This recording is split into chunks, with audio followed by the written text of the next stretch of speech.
we've already won. So, ben, nous avons déjà gagné. Je pense que quand même, bon, nous allons diriger, je te dis. Hein. Ben, tu sais, comme on dit, après avoir gagné, le problème c'est les Occidentaux. C'est ça le premier problème en Afrique. Il ne faut plus dire que exactement, parce que évidemment, ils veulent toujours que l'Afrique soit à leur manière.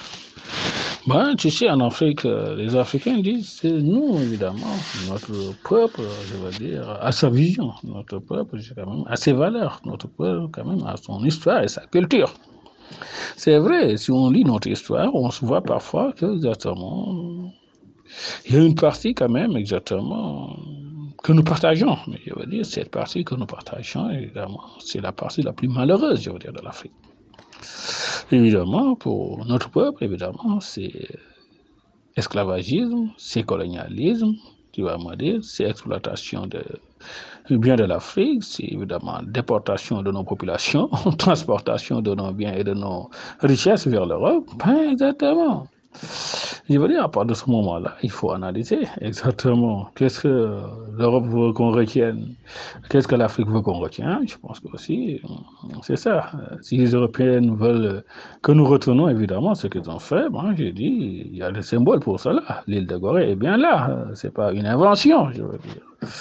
Exactement, pour dire, évidemment, chaque jour, voilà, des Africains, du continent de la diaspora, je dirais même tous les peuples de la terre quand même, viennent voir quand même ce que c'est Gorée, je veux dire, la tragédie évidemment que l'Occident a orchestrée.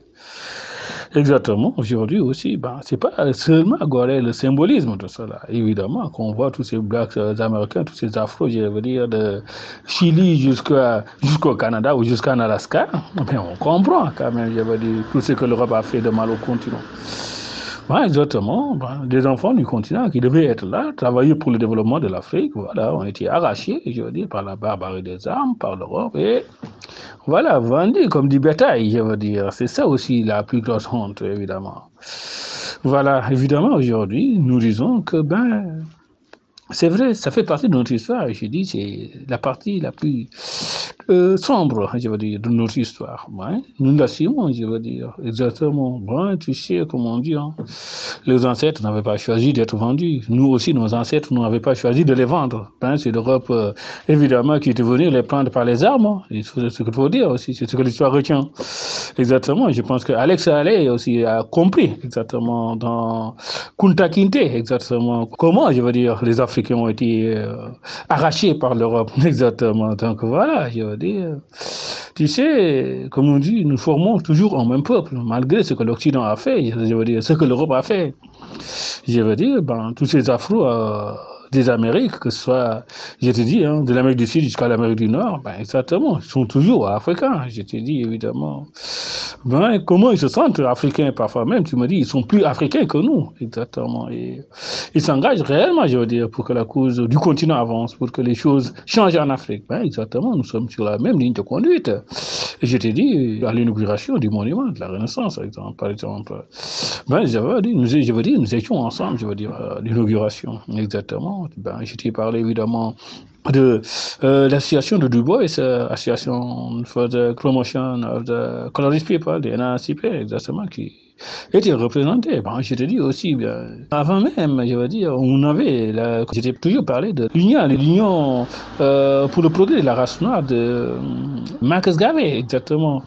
Évidemment, quand on parle de l'Afrique, ben exactement, lui, il était tellement africain qu'on le nommait déjà le premier président fédéral de l'Afrique. Exactement, voilà, son organisation était tellement puissante, voilà, aux États-Unis même. J'étais à Harlem en 1920, il avait réuni un congrès avec plus d'un million, je veux dire, d'Afro-Américains pour dire, évidemment, c'est des Africains qui se sentent totalement africains. Je l'ai dit d'ailleurs dans la théorie sur la Renaissance africaine. Là-bas, évidemment, le message qu'il leur donnait, c'était pas réveille-toi Harlem, ni réveille-toi Jamaïque, ni réveille-toi Amérique, c'était plutôt réveille-toi Éthiopie, réveille-toi Afrique. Pour dire, évidemment, leur volonté, je veux dire, que l'Afrique change, leur vision et leur souhait que l'Afrique change, mais ils ont tout donné pour cela quand même. Exactement. Voilà, pour dire, évidemment, le rapport ne peut elle ne sera jamais négligée, je veux dire. Et parce qu'ils sont toujours là, je te dis. Moi, tu vois, il était évidemment pour le retour vers la terre-mère, exactement. Il y a des Africains, je veux dire, des gens de son organisation qui sont retournés, je veux dire, exactement. Parce qu'évidemment, l'Amérique de l'époque, c'était quoi? Il faut le rappeler.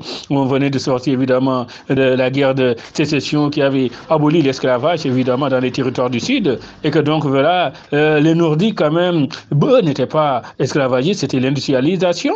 Et donc, évidemment, cette, je veux dire, ségrégation ou cette discrimination, évidemment, ben, tu vas me dire, le Ku Klux Klan n'était pas là-bas pour qu'il reste aussi, je veux dire, faire ce qu'il voulait aux États-Unis. Ben, lui, il était clair.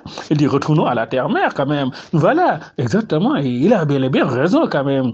Ben, exactement. Des Africains comme lui sont retournés, je veux dire. Mais je ne donnerai pas l'exemple seulement de Libéria qui était fondé sur ce même principe. Mais je veux dire, c'est une manière de dire, ben, ils sont là-bas, mais ils sont tous des Africains. Voilà.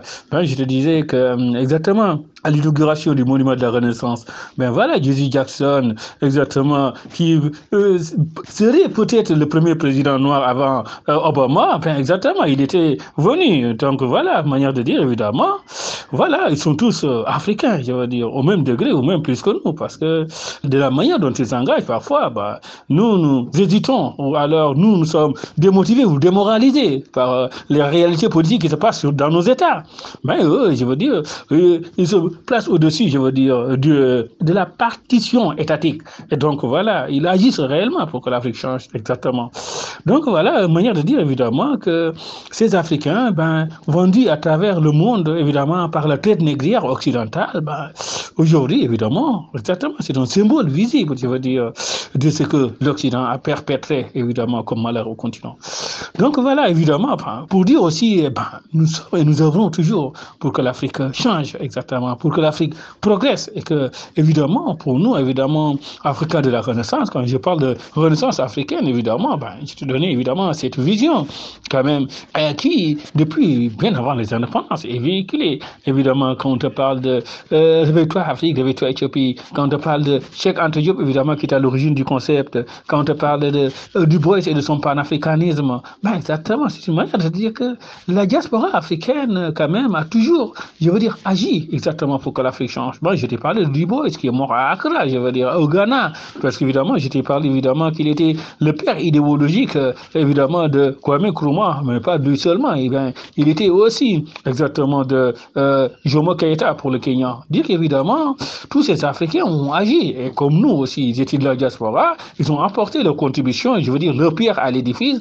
Aujourd'hui, comme on dit, c'est à notre tour, évidemment. Si le Miro s'engage activement pour que les choses changent sur le continent, mais nous sommes sur la même logique, nous adoptons la même logique. Dit qu'évidemment, eux, à leur temps, ils ont fait ce qu'ils pouvaient, bien vrai qu'ils étaient de la diaspora, bien vrai que peut-être, tu me disais, l'Afrique en ce moment-là a été colonisée. Si on prend l'exemple de Marcus Garvey, exactement, la colonisation faisait rage sur le continent, exactement, l'Éthiopie, voilà, était libre, l'une des grandes entités les plus libres, évidemment, du continent. Ben, exactement. Donc, ce message qu'il disait, c'était aux Africains du continent, réveillez-vous, levez-vous. Ben, exactement. Donc, je pense aussi que c'est un discours, quand même, qu'il fallait lancer et qu'aujourd'hui, la Renaissance lance, quand même.